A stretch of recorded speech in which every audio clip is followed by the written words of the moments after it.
Comment déterminer la polarité d'une molécule, partie 3 sur 3, faire des tests de compatibilité électromagnétique. Placez la substance près d'un aimant. Vous pouvez savoir si une substance est polaire ou non en l'approchant d'un aimant ou d'un objet soumis à une charge magnétique importante. Mettez la substance sur une surface plane et rapprochez l'aimant sans la toucher. Recherchez toute interaction. Si l'aimant est attiré ou repoussé par la substance, cela signifie qu'elle est polaire. Cependant, l'absence de réaction ne signifie pas que la substance est apolaire. Certaines molécules polaires ne sont pas assez polarisées pour interagir avec un aimant faible.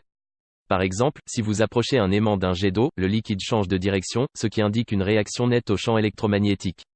Mettez la substance au micro-ondes. Les fours à micro-ondes utilisent un rayonnement électromagnétique de haute fréquence pour faire tourner les molécules d'aliments, créant ainsi des frictions et de la chaleur.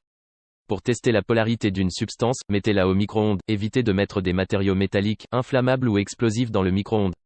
Lorsqu'elle est placée au micro-ondes, l'eau devient chaude, ce qui signifie qu'elle est polaire. Si vous mettez de l'huile pour bébé au micro-ondes, vous verrez qu'elle ne semble pas chauffer très bien. Cela signifie qu'elle n'est pas polaire.